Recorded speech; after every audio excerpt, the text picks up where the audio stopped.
Assalamualaikum warahmatullahi wabarakatuh. Kembali lagi di program GTA. Gak tahu apa.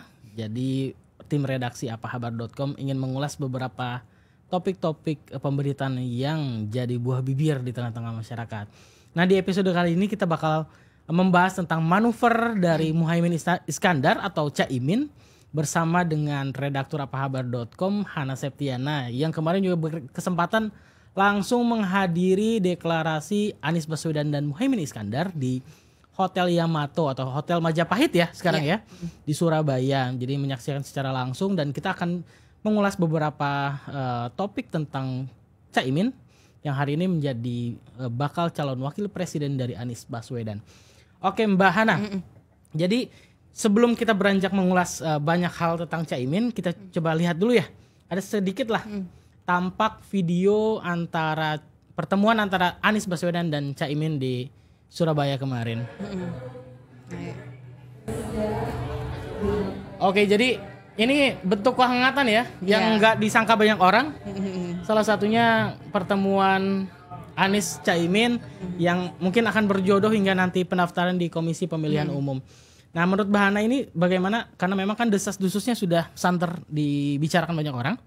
Dan untuk pengulasan pertama, bagaimana sih cerita Mbak Hana ke deklarasi Anies Caimin dan apa yang bisa digambarkan di kondisi di sana? Oke. Pertama mungkin aku dengar deklarasi Anies dan Caimin itu Rabu atau Kamis malam ya, pokoknya antara 2 hari itu ada info bahwa Anies dan Caimin itu bakal deklarasi di Surabaya hari Sabtu tanggal 2 September di Hotel Majapahit jam 2 siang. Nah, waktu itu sempat surprise gitu ya. Di Surabaya gitu loh, kok tempat yang nggak biasa gitu loh, tempatku domisiliku kebetulan di sana juga, asalnya dari sana juga. Seru dong, maksudnya ini momenku pertama kali juga untuk turun lapangan dan sebagainya. Oke, cukup. Nah, terus setelah itu pas hari H gitu ya. Pas hari H itu siang setelah duhur aku udah ke sana sekitaran 12:30, nyampe sana jam 1 kurang karena emang lokasinya itu di strategis di tengah-tengah kota Surabaya di Jalan Tunjungan gitu ya. Dan memang hotel itu kan hotel bersejarah ya, tempat di mana perobekan bendera Belanda yang merah putih biru ya, birunya yang dirobek ya? Iya, birunya yang dirobek betul. Dan kebetulan waktu itu peristiwa perobekan itu memang terjadi bulan September juga. Oke, jadi momentumnya berbarengan lah ya? Iya, jadi perjuangan arek-arek Surabaya waktu itu kayak gitu. Jadi menariknya itu memang momentumnya mengejutkan banyak orang. Lalu pemilihan lokasinya juga unik ya, karena di luar prediksi banyak orang juga. Jadi memang untuk yang hadir di sana sendiri itu selain Anies Baswedan dan Muhaimin Iskandar, siapa yang mencuri perhatian? Oke, jadi kalau misalnya pertama kali ya datang di sana, yang aku lihat itu serba putih. Ternyata setelah ditelusuri, itu santri, ada kader PKB, terus habis itu ada beberapa kiai ulama juga yang hadir. Dan setelah aku konfirmasi juga ke PKB sendiri, ternyata mereka memang kader PKB banyak yang diundang ke sana, dan terus ada 50 kiai dan 20 ning. Iya, kiai dan ning itu nggak cuma di Jawa Timur aja, tapi Jawa Tengah juga hadir untuk deklarasi. Jadi memang keterlibatan dari tadi ya Gus, Ning dan unsur dari Kiai pun mewarnai deklarasi dari Anies Caimin di Surabaya. Surabaya juga kan ibu kota dari Jawa Timur ya. Sehingga memang ya mungkin ada satu nilai tambah yang ingin ditunjukkan dari Anies Caimin, karena memang Surabaya mungkin salah satu kota yang sentral juga. Animonya sendiri kan, karena memang di pusat kota Surabaya juga sekaligus ibu kotanya Jawa Timur, animonya seperti apa? Yang bisa digambarkan pada saat itu, pada momen-momen deklarasi, karena kan ini cepat ya prosesnya. Iya. Cepat prosesnya, sehingga kan kalau mau manggil banyak orang kan pasti butuh proses. Nah ini animonya seperti apa sehingga memang tergambar lah untuk Sobat Apahabar dimanapun, untuk bagaimana nuansa-nuansa yang hadir pada momentum deklarasi kemarin. Oke, kalau aku lihat di luar hotel itu ya sebenarnya nggak seberapa bikin macet ya. Oke. Aku kalau bayanganku kalau di Jakarta itu udah ada deklarasi seperti itu macet pasti gini. Enggak, tapi di sana itu nggak macet sebenarnya. Cuma memang ketika masuk di dalam hotel itu udah serba putih, terus banyak Gus Kiai penuh istilahnya. Apalagi di Hotel Majapahit itu yang lantai 1 kan itu kan acaranya di lantai 1 itu tuh lebih tepatnya apa ya, luas sih, cuma kayak ruangannya itu kecil-kecil gitu, kecil-kecil dan itu emang kelihatan penuh gitu loh dengan pakaian serba putih, terus ada kader Nasdem, ada kader PKB juga, mereka kompak bawa atribut Anies Muhaimin kayak gitu. Untuk atribut pasangan calon ya. Untuk atribut dari partai-partai sendiri untuk Nasdem dan PKB apakah ada juga atau hanya pasangan calon aja Anies dan Caimin? Nggak ada. Cuma atribut itu tuh mungkin kecil-kecil kayak gitu loh. Ada PKB kayak gitu. Cuma mereka yang Nasdem itu kayaknya kompak juga bawa pin. Anies Muhaimin, terus ada juga bendera Anies Muhaimin kayak gitu, terus poster-poster itu banyak. Jadi pertama kali masuk ke Majapahit itu banyak poster, banyak pin yang aku lihat lah yang dipakai-pakai itu. Cuman hanya mayoritas Anies Caimin ya, enggak partainya. Jadi kalau orang menyimpulkan, masyarakat melihat itu ya sepertinya ini deklarasi pasangan calon presiden dan calon wakil presiden yang mungkin diusulkan sama partai politik tapi atribut partai politiknya minim ya. Minim Dan banget. lebih menunjukkan bahwa ini loh capres dan cawapresnya. Di luar memang partai-partai pengusung. Apakah ini juga menjadi salah satu alasan karena memang kan ini juga sempat menjadi buah bibir di tengah masyarakat ya. Karena konstelasi politik kemarin kan Partai Demokrat hengkang dari Koalisi Perubahan. PKS-nya pun menahan diri tetap Jakarta kan, nggak ikut di sana. Nah jadi memang yang mencuri perhatian salah satunya kan ada figur Surya Paloh di sana, duduk di depan bertiga kan dia ya. Iya. Surya Paloh, Anies Baswedan dan Muhaimin Iskandar. Apa yang tampak di sana Mbak? Artinya hanya satu ketua umum partai politik yang perolehan suaranya juga kalau hanya satu kan nggak memenuhi ya. Apalagi ya mungkin ditambah dengan PKB ya relatif yang nggak terlalu besar lah untuk tiket nyapres kan ibaratnya. Ini apa yang akan digambarkan kepada publik? Oh ya, jadi kalau misalnya aku bisa ini sedikit, mereka bertiga kompak pakai baju putih, pakai kopiah juga. Semuanya ya. Pakai kopiah juga. Ini menarik juga. Terus habis itu di pertama kali mereka disambut oleh kader anggota dan sebagainya itu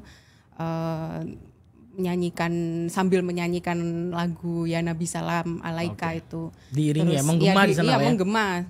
Selain teriakan presiden itu terus ada lagu itu, diiringi lagu itu, terus habis itu pembacaan ayat suci Al-Qur'an juga.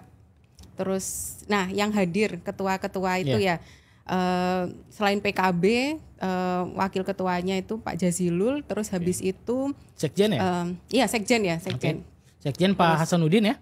Lalu ada wakil ketua umum Jazilul Fawaid. Fawaid itu. Pimpinan-pimpinannya di situ semua duduk ya artinya. Duduk ada di sebelah kanan kiri. Terus dari Nasdem ya selain Pak Surya Paloh, tokoh-tokoh politiknya kalau lebih tepatnya. Ada Ahmad Ali di sana kan. Ada Ahmad Saroni. Betul, ada Ahmad Saroni. Ada Pak Victor Laiskodat. Oke, mantap. Jadi memang elit-elit partai Nasdem dan PKB memang meramaikan di sana ya. Betul. Dan ini pun nggak melabeli Koalisi Perubahan ya sepertinya, karena nggak ada kata-kata Koalisi Perubahan, hanya deklarasi capres dan cawapres 2024. Betul. Jadi ada terkesan makna yang disembunyikan atau ya malu-malu lah ya, karena memang masih koalisi yang masih dibumbui dengan prahara atau kisruh yang belum selesai kemarin kan. Oke Mbak, jadi memang kalau kita lihat di situasinya kondisi hari ini Koalisi Perubahan kan hanya tersisa 3 nih, pasca Demokrat selesai kan keluar dia ada Nasdem hadir di sana, PKB hadir di sana. Nah, PKS ini bagaimana nih? Karena kan kemarin kabar burungnya nih PKS ini kan menonton dari Jakarta, dari kantor DPP. Mereka berkumpul di kantor DPP nonton bareng-bareng lah. Tapi juga tetap ada katanya beberapa perwakilan PKS yang menghadiri deklarasi capres dan cawapres di sana. Nah, pantauan dan mungkin lirikan dari Mbak Hana di lokasi seperti apa melihat dari PKS itu sendiri? Oke, jadi awalnya kan aku konfirmasi ya ke PKB PKB dan Nasdem kebetulan yang aku konfirmasi secara langsung ke Pak Jazilul dan Gus Coy DPP ketua DPP Nasdem bahwa memang PKB memang tidak hadir. Gitu. PKS ya maksudnya? PKB. Sorry. PKS tidak hadir. PKS tidak hadir. Kalau menurut Gus Coy itu karena masalah teknis aja Mbak. Itu nah kalau Pak Jazilul itu bilangnya, loh saya tuh satu pesawat sama Sekjen PKS Habib Abu Bakar Al-Habsyi. Nah tapi kok nggak kelihatan seperti itu. Belakangan kan beliau ngomong sendiri di salah satu podcast yang aku dengerin, ternyata beliau ada di Surabaya, cuma di hotel yang berbeda, menonton bener-bener streamingnya seperti apa, bagaimana. Terus untuk nah ini kader PKS gimana? PKS, aku jujur kan memang mengenal beberapa kader PKS di Surabaya dan Jawa Timur. Mengenal wajahnya, mengenal jabatannya, mengenal orangnya juga. Nah, kok kebetulan pada saat itu hanya satu yang aku lihat. Ada satu kader PKS, nggak aku sebutin siapa itu, beliau dari perwakilan generasi milenial ya. Kebetulan juga aku kenal sejak aku kuliah gitu loh. Beliau hadir di sana, malah deket panggung waktu itu, tapi nggak menggunakan atribut. Bahkan kalau nggak salah ya, beliau itu pakai baju hitam loh. Maksudnya nggak beda tersendiri dari dress code ya. Dress code yang di sana kan putih semua, ini beda sendiri. Ya mungkin juga ini pemaknaan malu-malu dari PKS lah ya. Artinya seluruh presiden PKS dan mungkin jajaran-jajaran lain ada di Jakarta. Sekjen ada di Surabaya ya, cuman nggak merapat dan nggak tampak lah. Makanya ini Mbak Hana juga menulis ya soal PKS tak tampak dalam deklarasi Anies Caimin. Memang ini juga yang menjadi hal yang menarik.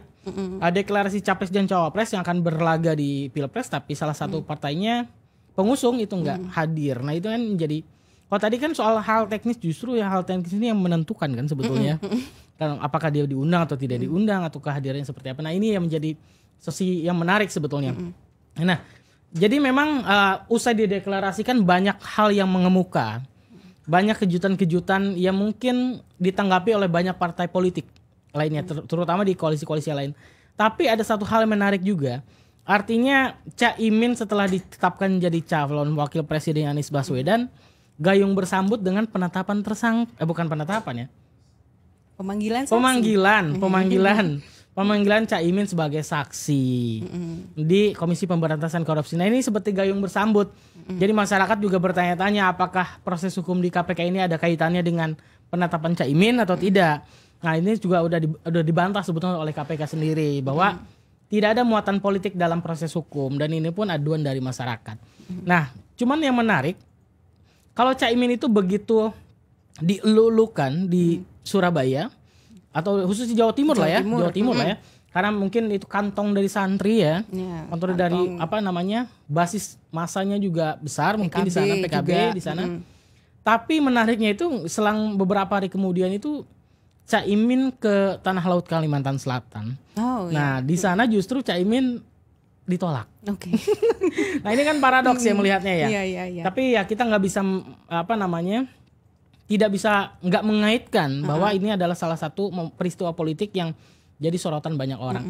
Nah ini Mbak, salah satunya yang ditulis sama reporter kita juga, bahwa Caimin batal hadiri MTQ di Tanah Laut bukan karena dijemput KPK. Jadi isunya itu awalnya Caimin itu dijemput sama KPK katanya, sehingga dia nggak batal menghadiri Musabakoh Tilawatil Quran internasional di Tanah Laut. Karena waktu itu juga ini kan ya, pemanggilannya pas hari itu juga ya. Betul, di hari yang sama Caimin juga mestinya diperiksa KPK, cuman memang di hari yang sama dia ke Kalimantan Selatan.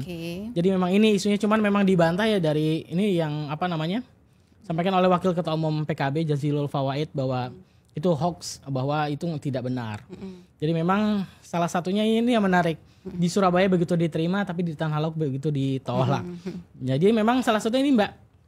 Jadi Bupati Tanah Laut itu membantah ada intimidasi untuk menjegal Caimin hadir MTQ. Jadi memang isunya di sana itu ada sekelompok pihak-pihak tertentu yang mengintimidasi Bupati Tanah Laut sebagai tuan rumah MTQ. Jadi ceritanya Caimin ke sana itu sebagai wakil ketua DPR. Jadi kan di sisi lain ketua umum partai PKB, cawapres juga, di sisi lain juga dirinya juga wakil ketua DPR. Nah, dia ke sana. Nah, menurut Mbak bagaimana, Mbak? Jadi ada apa ya, kontras antara di Surabaya diterima dan di Tanah Laut ternyata ditolak nih untuk figur Caimin. Iya. Jadi gini loh ya, kalau ngomongin oke lah kita flashback ke PKB dan Caimin sendiri. Aku taunya karena aku memang lahir dan besar di Jawa Timur ya. Dari dulu kan memang PKB itu suara nomor satunya ya salah satunya di Jawa Timur gitu loh. Bahkan kemarin perolehan suara yang legislatif itu PKB yang paling besar suaranya. Dan itu apa ya beberapa tahun selalu bertahan seperti itu gitu loh. Bahkan katanya gubernurnya kalau enggak orang lebih tepatnya NU ya. Nahdien lah ya. Nahdien. Kalau enggak NU enggak bisa kalau di Jawa Timur itu. Caimin juga beberapa kali kalau aku bilang kampanye atau sebelum ini itu kan sering di Sidoarjo di mana itu penuh dengan massa yang begitu banyak gitu loh.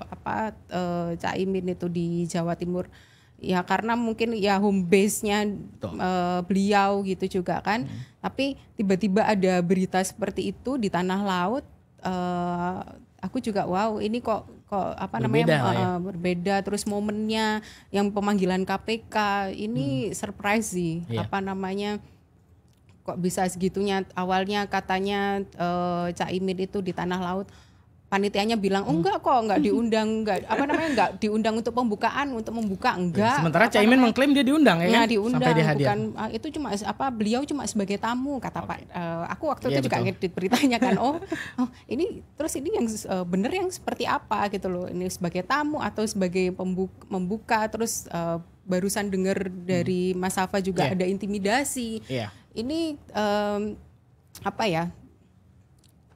kayaknya memang momennya ditepat-tepatin deh, maksudnya banyak cocok logi dalam dunia politik memang. Jadi memang terkadang kesempatan untuk memasukkan unsur politik itu selalu ada dalam momen-momen tertentunya. Salah satunya juga Caimin. Artinya di Tanah Laut ya ditolak lah ya. Iya, ditolak untuk membuka secara resmi walaupun kapasitas sebagai wakil ketua DPR. Tapi ini juga Bupati Tanah Laut juga membantah ada intimidasi. Jadi PKB mengklaimnya awal bahwa batalnya Caimin membuka itu gara-gara bupatinya diintimidasi. Tapi setelah kita konfirmasi langsung ke Bupati Tanah Laut, Pak Sukamta, beliau juga membantah ada intimidasi. Hanya memang Caimin nggak terdaftar sebagai pihak yang ingin membuka secara resmi. Jadi memang itulah dunia politik kan saling gayung bersambut dalam ruang-ruang wacana. Kejutan. Betul. Jadi kejutan di Surabaya disambut dengan kejutan-kejutan di tempat lain, salah satunya di Tanah Laut. Nah, jadi PKB juga jadi agak serius ini meminta untuk mengusut penjagalan Caimin untuk menghadiri MTQ di Tanah Laut. Jadi banyak dagelan politik atau akrobatik politik yang ditunjukkan lah. Jadi memang sesuatu yang lazim yang terjadi di momen-momen yang hari ini ya gara-gara Caimin jadi cawapres. Kalau nggak jadi cawapres kayaknya memang magnitude untuk masyarakatnya nggak terlalu tinggi juga ya. Iya. Apalagi juga PKB kan ada di koalisi pemerintahan saat ini kan. Itu yang menjadinya melesat pembicaraan atau diskursus di tengah publik gara-gara melintas lah ya antara Caimin di dalam koalisi pemerintah, dia melintas ke pihak-pihak yang dipersepsikan berada di luar pemerintahan. Salah satunya kan ada PKS di sana.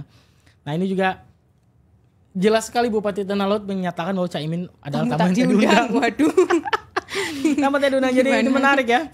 Dia datang dari Jakarta, katakanlah berangkat dari Jakarta datang ke satu tempat tertentu untuk mendatangi sebuah acara, tapi ternyata dia tidak diundang. Jadi aneh, sebenarnya aneh.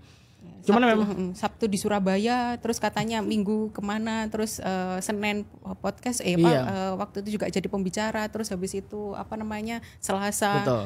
Bela-belain istilahnya ke Tanah Bela-belain Laut ke sana gitu ya. jauh lah ya. Karena Tanah Laut ini ini katanya dari Banjarmasin itu ya 2 jaman lah ya. 2 jaman jadi relatif cukup ada effort lah dia beri ke sana. Cuman ketika di sana cukup menarik ketika Caimin tidak diklaim sebagai orang yang tidak diundang dan gak jadi untuk menghadiri dan meresmikan pembukaan MTQ internasional. Nah, cuman ini kemarin kita juga reporter kita Mbak bertemu juga dengan Caimin di Nasdem Tower kemarin itu, ada silaturahmi Nasdem dan PKB untuk memetakan konfigurasi politik lanjutan lah. Ini juga katanya yang mengundang itu memang bukan Bupati Tanah Laut. Tapi yang mengundang adalah Ketua Umum JKH PBNU yang salah satu penyelenggara dari MTG itu sendiri. Sampai setelah dibatalkan, Ketua JKH PBNU itu menangis katanya. Pengakuan Caimin ya. Menangis gara-gara memang Caimin batal membuka. Ini lucu sekali. Jadi memang banyak dagelan-dagelan akrobatik yang begitu menyita perhatian publik. Jadi di sini ya Kiai Haji, jadi kata Caimin nih Mbak, sudah sampai di sana tiba-tiba Kiai Haji Saifullah Masyhum menyampaikan kepada saya permohonan maaf sambil menangis. Waduh. Jadi memang ini yang menarik ya, bahwa dunia politik kan agak banyak ya menyita perhatian banyak orang, sehingga memang luar biasa manuver Caimin yang diterima di Surabaya dan ditolak di Tanah Laut. Nah ini salah satu Mbak dari pengamat ya, dari peneliti BRIN sendiri, dari Siti Zuhro, Anies Caimin bakal jadi pemantik deklarasi cawapres Ganjar dan Prabowo. Jadi sampai sejauh ini kan baru Anies ya yang berani mendeklarasikan cawapresnya ya, Caimin itu. Sementara Ganjar dan Prabowo kan sampai sekarang belum punya pendamping. Nah itu bagaimana Mbak? Apakah Surabaya akan menjadi titik tolak kan gitu kan? Jadi titik tolak pemicu munculnya deklarasi cawapres-cawapres lain, khususnya dari Ganjar dan Prabowo. Exactly, aku setuju sih. Karena setelah deklarasi itu ya, deklarasi Anies Caimin di Surabaya,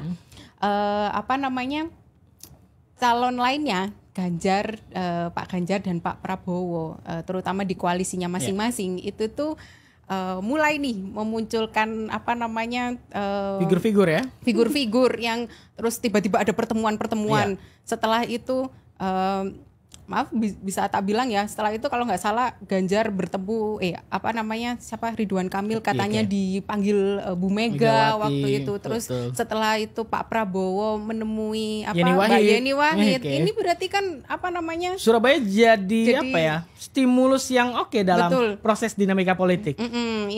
Ini menarik dong, langkahnya Koalisi Perubahan untuk Persatuan bisa menjadi pemantik juga ya. Betul. Buat calon-calon lainnya. Terlebih sekarang kan bulan-bulan kritis ya, bulan-bulan kritis untuk menentukan menjelang pendaftaran lah ya. Menjelang pendaftaran, bener, yang kurang 100 berapa hari lagi gitu kan. Nah, ini tuh menarik sih. Jadi memang Surabaya menjadi kota yang seksi dalam dunia politik karena memang kota yang pertama kali adanya deklarasi capres dan cawapres. Jadi paket lengkap nih. Capresnya ada, cawapresnya ada. Selebihnya kan Prabowo masih hanya capres kan. Ganjar juga begitu. Ternyata memang penjagalan lah ya. Kita tanda kutip penjagalan Caimin di Tanah Laut itu berbuntut panjang ternyata. Jadi Wakil Ketua Komisi 2 DPR itu hari ini mengeluarkan statement bahwa bakal merencanakan memanggil Bupati Tanah Laut. Khawatirnya memang ada figur-figur politisi ataupun tokoh politik yang datang ke tempat-tempat tertentu, daerah-daerah tertentu ditolak juga seperti Caimin. Takutnya jadi presiden. Nah ini seperti apa Mbak? Karena kan Surabaya begitu menerima ya, tidak banyak penolakan juga, bahkan mungkin tidak ada penolakan ya. Kehadiran Caimin di sana, kehadiran Anies dan figur-figur yang lain. Tapi menariknya saat di Tanah Laut begitu ditolak. Nah ini jangan sampai ada presiden, karena kan ya kita nggak bisa menghindari politik ya, tahun politik ya kan, nggak bisa menghindari apapun sebetulnya. Nah ini bagaimana Mbak melihat bagaimana DPR secara kelembagaan negara ingin memanggil Bupati Tanah Laut sebagai pejabat publik, sehingga memang nggak jadi terjadi di daerah-daerah lain, sehingga memang Caimin berikutnya nggak ada lagi ditolak-tolak di daerah. Jadi ini ya, untuk kembali ke Jawa Timur lagi. Jadi memang kalau Caimin sih kayaknya nggak mungkin ditolak ya di Jawa Timur. Cuma memang waktu itu bukan penolakan ya, lebih tepatnya ada selebrasi waktu setelah deklarasi itu di depan hotel itu kan memang ada ini ya, ada Selasar gitu. Ada bukan selasar, langsung ada kafe-kafe. Nah kebetulan ada yang selebrasi Ganjar presiden presiden. Tapi itu salah satu kader partainya bilang enggak, itu bukan untuk manas-manasi deklarasi kok, itu cuma memang kami rutin berdiskusi untuk kemenangan Ganjar di kafe itu kok. Ya kebetulan ada deklarasi. Memang beriringan. Tapi bukan itunya sebagai apa ya? Itulah indahnya demokrasi kan. Iya, betul. Kita berbeda pendapat, di seberangnya itu di kafe itu diskusi bagaimana memenangkan Ganjar di Jawa Timur, di seberangnya ada Anies Caimin dideklarasikan untuk calon presiden dan calon wakil presiden. Itulah keindahan demokrasi ya. Nggak ada gesekan, nggak ada apa.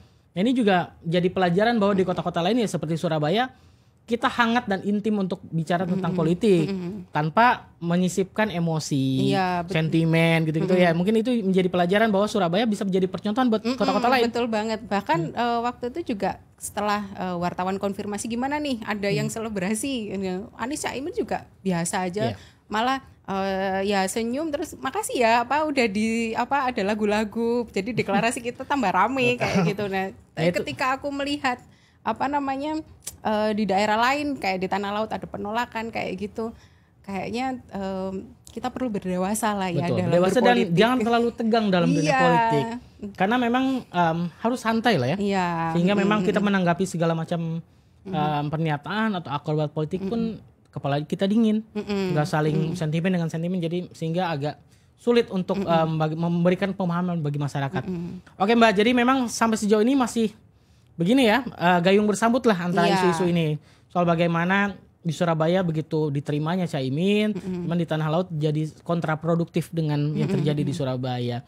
Oke, terakhir ada yang disampaikan Mbak terkait dengan apa yang dikerjakan redaksi? Mungkin aku cuma nambahin satu fakta lagi ya. Jawa Timur itu memang kan kuat ya. PKB, Nahdien dan sebagainya itu memang kuat. Bahkan suaranya tertinggi waktu legislatif kemarin. Tapi kursi yang terbanyak PDI waktu itu. Nah, 15 kursi kalau nggak salah ya? Iya, lupa kalau DPRD-nya ya kalau nggak salah. Iya, tapi PKB berapa gitu. Tapi suara PKB terbanyak. Sedangkan Surabaya itu tuh kader PDI juga militan gitu loh. Kader PDI juga militan, PDI juga tak terkalahkan dari wali kota sebelumnya. Tapi kami kalau di Surabaya ya aku melihatnya sangat dewasa sih dalam berpolitik. Tidak ada sentimen, gesekan, nggak ada tuh penolakan yang sampai gimana-gimana itu nggak ada. Damai sih lebih tepatnya kami itu. Jadi berbeda pilihan tapi tetap satu Indonesia kan gitu ya. Betul. Jadi memang kita merajut memberikan pelajaran bagi masyarakat bahwa Surabaya salah satu role model bahwa tempat yang iklim demokrasinya itu tumbuh gitu kan. Dan pertentangan perbedaan pendapat juga dihidupkan tapi tidak mengedepankan banyak sentimen ataupun mungkin hal yang tidak perlu dalam dunia politik. Oke Sobat Apa Kabar, mungkin itu yang menjadi pembahasan di episode kali ini. Sobat Apa Kabar bisa mengikuti informasi dan berita-berita menarik dari kami dengan mengunjungi laman kami di www.apahabar.com dan ada banyak sosial media kami dan teman-teman bisa melihat dan mengikuti terus perkembangan mungkin dari Caimin atau dari isu-isu yang lain. Demikian Sobat Apa Kabar, sampai jumpa di episode GTA berikutnya dan nantikan isu-isu menarik yang bakal dibahas oleh tim redaksi apahabar.com. Bye-bye. Bye.